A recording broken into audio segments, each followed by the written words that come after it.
Poultry business करना चाहते हो तो वीडियो में दिखाई जाने वाला पोल्ट्री पीडीएफ ई बुक और पोल्ट्री हार्ड बुक एक बार अगर आप पढ़ लेते हो तो पोल्ट्री के रिलेटेड बॉयलर पोल्ट्री फार्मिंग, देसी पोल्ट्री फार्मिंग और लेयर पोल्ट्री फार्मिंग की 90% जानकारी आपको मिल जाएगी। इस बुक में मैंने डिसीज, मेडिसिन, वैक्सीन और फीड मैनेजमेंट के अलावा चिक्स आने के पहले दिन से लेकर बड़े होने के बाद उनको बेचने तक इन सारी बातों को कवर किया है। पोल्ट्री पीडीएफ ई बुक और पोल्ट्री हार्ड बुक दोनों में भी सेम इंफॉर्मेशन दी गई है और ये दोनों भी बुक आपको हिंदी, इंग्लिश और मराठी भाषा में मिल जाएंगे। पीडीएफ ई बुक आपको मात्र 50 रुपये में मिल जाएगा और हार्ड बुक आपको 250 रुपये में मिल जाएगा अगर आप प्रीपेड 250 रुपये ऑनलाइन पे करके इस बुक को खरीदते हो तो।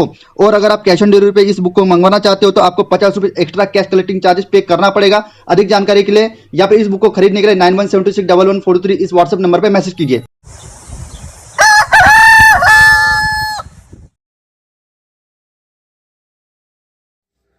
पोल्ट्री से पेट भरने वाले सभी साथियों को पत्रकार असलम खान का आदाब। साथियों, जैसा कि आप देख रहे हैं, पिछले 1.5-2 महीने से गावरान मुर्गियों के रेट फार्मर को अच्छे नहीं मिल रहे हैं और उसके साथ साथ काकरल फार्मरों को भी अपेक्षा के अनुसार रेट नहीं मिल रहे हैं। आखिर काकरल और गावरान को और ओपन ब्रॉयलर फार्मों को रेट क्यों नहीं मिल रहे हैं, इसकी जांच पड़ताल में तकरीबन 15 दिन से मैं अपने रिपोर्टर के माध्यम से इसकी समीक्षा कर रहा हूं। मैं आपको बता दूं, सभी फीड कंपनियों में, सभी चिक्स कंपनियों में, सभी दवाई कंपनियों में, सभी बड़े बड़े ट्रेडर्स हैं, वो मुर्गी के हों, फीड के हों, चिक्स के वगैरह वगैरह, हर जगह कहीं ना कहीं एक आदमी मुझे रिपोर्टिंग करता है। उन्हीं रिपोर्टिंग के आधार पर मैं डाटा तैयार करता हूं और फिर आगामी मार्केट को गैस करता हूं। साथियों, मैं आपका बताता चलूं, जैसा कि आप जानते हैं कि इंटीग्रेशन ये ऐसा नाम है जिसने ब्रॉयलर इंडस्ट्रीज पर तकरीबन 80% तक कब्जा कर लिया है।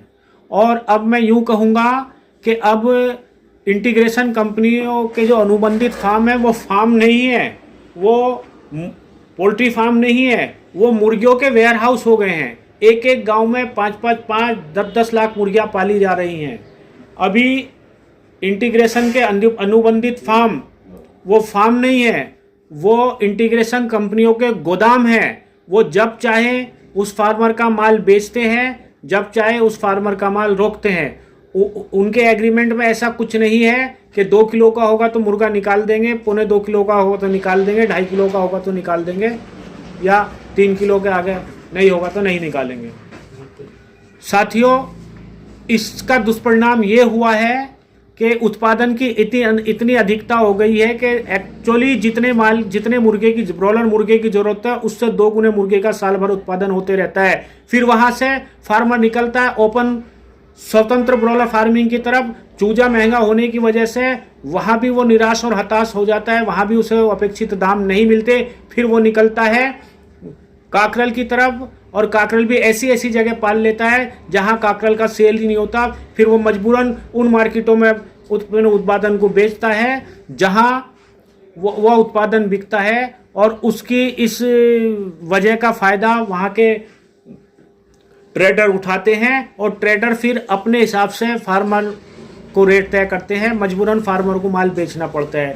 और उसके बाद फिर एक और सब्जेक्ट बचता है गावरान डीपी क्रॉस का। वहाँ भी इंटीग्रेशन से निकले हुए farmer open farming, broiler farming गए, वहाँ भी हताश निराश हुए, उनको अपेक्षित रेट नहीं मिले। फिर काकरल में आए, काकरल का लिमिटेड सेल होने की वजह से, अनाप शनाप बड़ी बड़ी लंबी लंबी बैच डालने की वजह से और ऐसी जगह डालने की वजह जहाँ उसका उत्पादन तो होता है मगर सेल नहीं, वहाँ भी उनको निराशा हाथ लगी। फिर उसके बाद वो गावरान पोल्ट्री की तरफ आए, वहाँ भी उन्होंने लंबी लंबी बड़ी बड़ी बैच डाली, तो वहाँ भी उत्पादन की अधिकता हो गई है। उस वजह से उनको रेट नहीं मिल रहे हैं और किसी के पास ये कोई बैरोमीटर है नहीं, ये किसी के पास कोई पैमाना है नहीं कि कब किस उत्पादन का उचित मूल्य मिलेगा, कब किस उत्पादन को फार्मर की अपेक्षा के अनुसार रेट मिलेगा।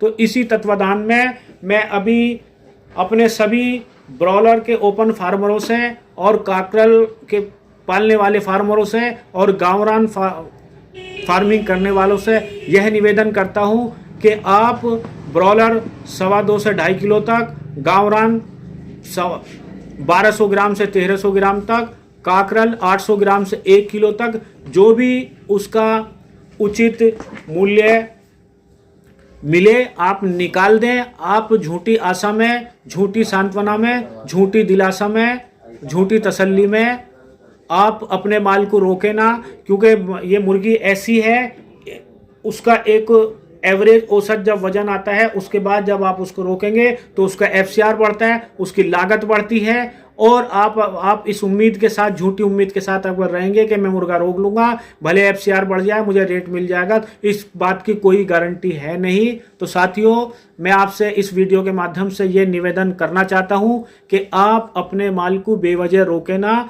माल अगर साइज पे आ गया है तो आप उसको निकाल दें। हाँ, इसका एकमात्र एक ही हल है कि ट्रेडर और फार्मर्स के बीच में अगर कोई कोऑर्डिनेशन कमेटी बनती है और उसके बाद दोनों ये बैठकर तय करें कि भाई कम से कम फार्मर को न्यूनतम मूल्य ये मिलना चाहिए, इससे न्यूनतम मूल्य में मुर्गा फार्मर का खरीदेंगे नहीं। इसके विपरीत फार्मर को भी एक ऐसी पेशकश करनी चाहिए कि मैक्सिमम, अधिकतम, ज़्यादा से ज़्यादा हम ट्रेडर को ये रेट में मुर्गा बेचेंगे, इससे ज़्यादा में नहीं बेचेंगे। अगर इस तरह की कोई समिति बनती है, इस तरह की कोई तालमेल फार्मर ट्रेडर्स के बीच में बनता है तो ही इस समस्या का समाधान है। नहीं तो बस आप इंतज़ार करते रहें कि अब उत्पादन की कमी होती है और कब हमारे माल की मांग वाली आती है, तब हमें अपनी अपेक्षाओं के अनुसार रेट मिलते हैं। साथियों, इन्हीं शब्दों के साथ मैं आज की अपनी वाणी को अंतिम विराम देता हूँ। धन्यवाद। जय हिंद साथियों।